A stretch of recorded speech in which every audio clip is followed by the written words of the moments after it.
Oke, baik. Di sesi ini saya akan membahas bagaimana perhitungan PHMT bagi mereka yang memiliki perjanjian pisah harta, kemudian istri menghendaki menjaga kewajiban perpajakannya secara terpisah ya, atau disebutnya MT ya. Jadi saya akan menggunakan Excel ini, kemudian nanti kita komparasi dengan menggunakan filing. Nah, ini ada SPT-nya suami, kemudian ada perhitungannya PHMT, kemudian ada SPT-nya istri ya. Nah, kita langsung ke ilustrasi kasus. Di kasus ini, teman-teman bisa lihat ini NPWP-nya beda ya, suami istri. Ini NPWP-nya istri, kemudian ini NPWP-nya suami ya. Ya, ini NPWP suami. Nah, ketentuannya memang harus bikin perhitungan tersendiri ya, seperti ini, PHMT ya. Nah, caranya teman-teman bisa dari penghasilannya si suami dulu di sini. Ini di soal saya akan ngeling ya ke lampiran PHMT-nya ya. Pertama ngambil dari penghasilan netonya di sini, dari pekerjaan. Kita masukin angkanya. 1,4, 3,4. Ini udah sama, kemudian kita masukkan penghasilannya istri. Penghasilan netonya. Kita masukin 128, 300 ya. Oke, ini otomatis akan pindah ke PHMT ini. Kita bisa lihat 128, 300 dan 180, 954, 300. Nah, kemudian kita lihat statusnya K0 ya, K0 berarti statusnya kita tulis K0 di sini. K0. Kemudian TKP-nya adalah 4 juta kali 2 ditambah 4.500 ya, kali 1 ya. Ya, karena statusnya kawin kan, tanpa tanggung. Dapatnya 125.500. Nah, teman-teman bisa lihat di sini, ini rumusnya. Kita pakai rumus berdasarkan ketentuan ya di sini. Itu adalah ini rumus ketahuan PPh terutang gabungan dari 196.754 kita bulatkan, diturunkan, kemudian dapatlah PPh terutangnya 24.513.100 ya. Ini sudah dibulatkan. Dan kemudian porsi buat si suami adalah, teman-teman lihat di sini, A83 yang ini berarti dibagi B ini dikali E ya, kali B dibagi B dikali E. Jadi pembagi dan pengalinya sama, teman-teman bisa lihat. Kemudian ini adalah si istri ya, yang ini ya. Nah, sekarang dapatlah angka ini 14 juta dan 10 juta. Sekarang kita coba masukin ke DJP online ya. Kalau teman-teman masuk ke sini, ini saya pilih tidak, kemudian apakah memilih terpisah, saya bilang iya. Kemudian pakai formulir S ya, saya langsung masuk, versi ulang lagi tidak ya, oke, masuk.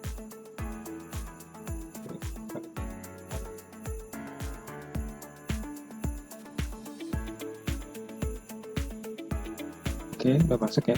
Kemudian 2020 lanjutnya saya lewatin, saya potong sebelumnya, saya lewatin. Oke, saya masukin ke sini dulu ya. Ini dipotong buat si suami.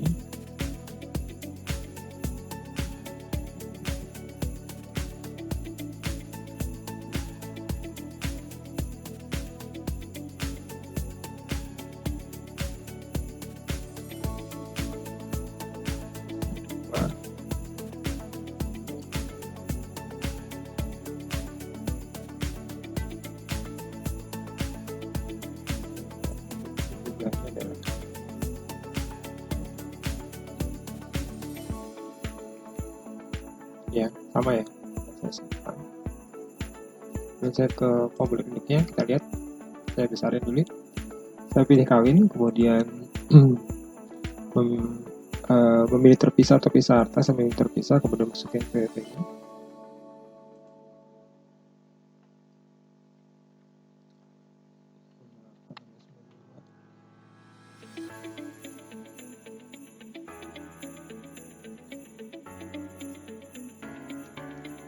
Ini contoh ya. Oke, kemudian lanjut. Nah, ini kita akan masukin penghasilannya dari suami ya. Dari suami 180.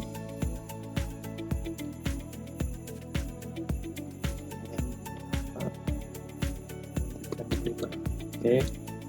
Nah, kemudian lanjut ke B. Nah, tiba-tiba sudah ada notifikasi apakah lapor sebagai suami atau istri ya.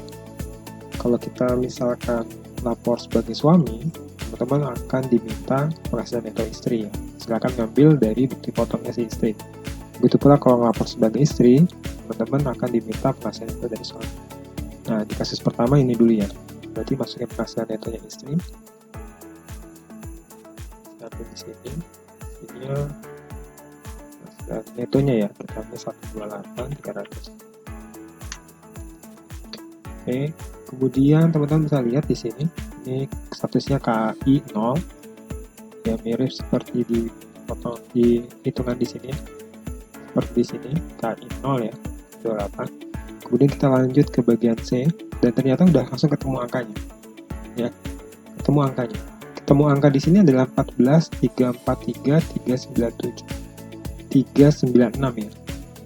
Saya tulis ya 14.343.396. Kalau teman-teman lihat ini terjadi selisih ya.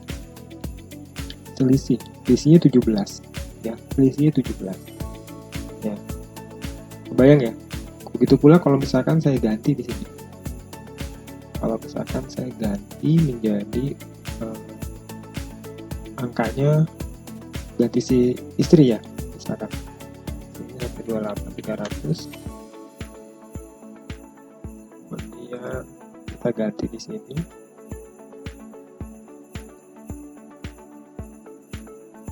sebagai istri ya, masukin penghasilan suami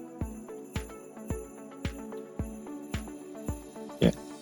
Lanjut ke C, lihat ketemu angkanya 10.169.733. Teman-teman bisa lihat lagi, ini juga ada selisih. Ini kemudian kita mempertanyakan ke teman-teman di DJP ya. Teman-teman di DJP, kami para relawan UI mempertanyakan angkanya ini dapatnya dari mana. Kenapa? Karena kalau berdasarkan rumus Excel saja ini angkanya nggak cocok. Ya, nggak cocok ya. Artinya harusnya angka ini memang tersebar. Angka ini memang tersebar di kedua tempat ya, suami dan istri. Makanya kami mempertanyakan angkanya ini. Sebenarnya kami mempertanyakan rumus yang ada di sini sebenarnya. Rumus ada yang di sini tuh harusnya diperbaiki ya. Kalau kami bedah ya, kalau kami coba cari sebenarnya. Ini berdasarkan riset kami ya. Berdasarkan riset kami ternyata kalau kita cari ya, caranya ternyata hasilnya gini, ini dibagi terus dirondol.